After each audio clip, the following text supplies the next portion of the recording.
Well, good morning and welcome to Tuesday, second day of the week, second day of our journey through completing the book of Hosea.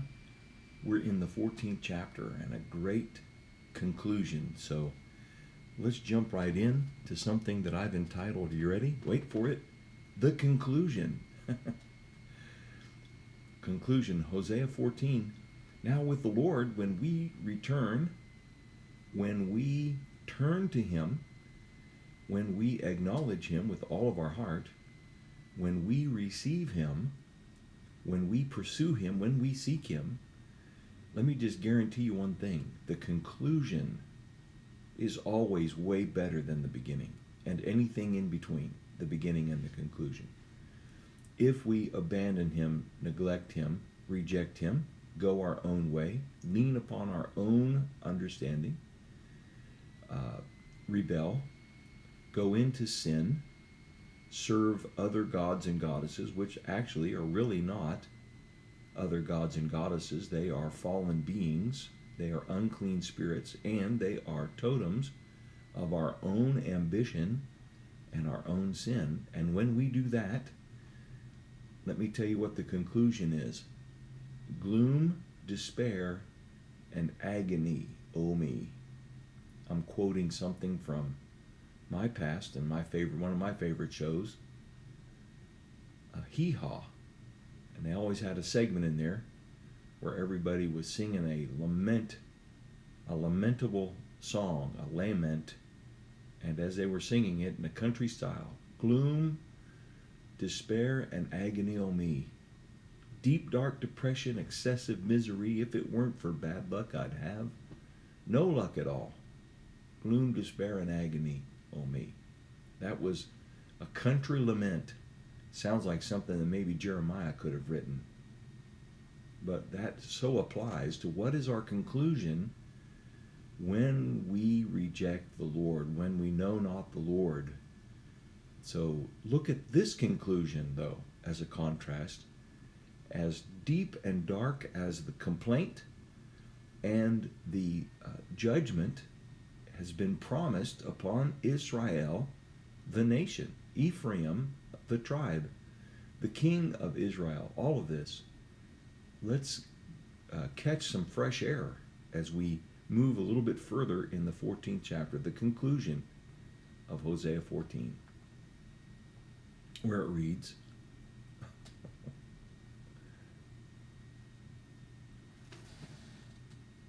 I looked over, I thought for a second that it wasn't recording, and I thought I just went through that whole thing that just felt inspired, and I didn't record it, but I did. So here we go, back into Hosea chapter 14, verse 3, and it says, Assyria cannot save us.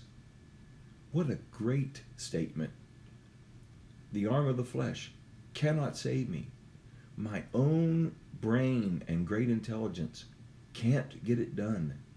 Human ingenuity can't do it. This is a great revelation. That's not to say that human ingenuity is total trash, but it's totally ineffective when it comes to our relationship with the creator of the universe, our creator, the almighty Yahweh God. Assyria cannot save us. We will not mount war horses. So it kind of hails back to the song of Moses as they cross over the Yom Suf, and they've been chased by the forces of Pharaoh, and then the waves came crashing in and destroyed those chariots and drowned those charioteers. And then the song of Moses and Miriam breaks out on the other side, the side of deliverance, and they sing, some trust in chariots and some in horses, but we will remember the name of the Lord our God. Well, there's a full circle here. Hosea is putting on the conclusion, and he has to be connecting to this, because this is just the nature of God, and this is the truth of prophecy. Assyria cannot save us. We will not mount war horses. We will never again say, our gods. We'll never reference, and we'll never again reference with the term our gods to what our own hands have made. That was such ridiculousness. Jeremiah talks about it, Hosea talks about it. You take this metal, you set it up, it can't move itself, you have to carry it about, and then you give it obeisance, then you worship. The fruit of your lips praises that idol, and it can't move on its own. It's not intelligent. It requires you to infuse it with something. And so don't you see that this is futile, this is empty, this is ridiculous? This is the kind of pleading that prophets make with the people over and over again. We have to ask ourselves, what are we trusting in? What war horses do we feel like we need to mount and make our case? Do we feel like we have to have something that we pay honor and tribute to? We will never again say our gods to what our own hands have made. And I love this final part of that phrase, why? For in you the fatherless find compassion. For in you the fatherless find compassion. There's an idea here of being without a king. They called the king father often. He was a father figure. But now they have identified, so they're going to identify so closely with Yahweh, the creator of all that is, that they're basically going to be able to cry out, like Paul says later, we cry out with the spirit of adoption, Abba, Father. The spirit of adoption. Do you hear that? For in you the fatherless, who's that? The orphan. They're the person who is without a father, but they become adopted. And what do they find? Compassion. Someone who feels together with you. Someone who loves you truly, madly, deeply. Who loves you with a transcendent and deep love that goes beyond what you can accomplish and what you can do with the work of your hands.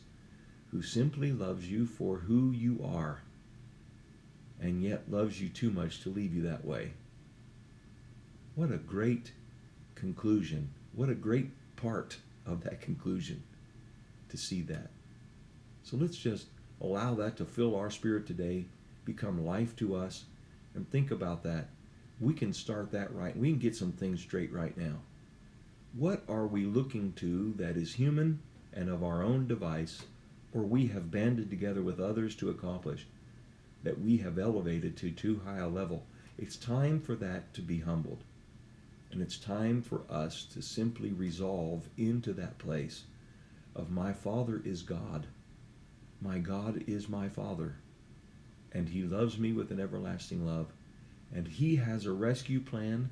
He has a way of, in the end, bringing things together. As I come in repentance to Him, as I cling to Him, I have a feeling everything is going to be all right.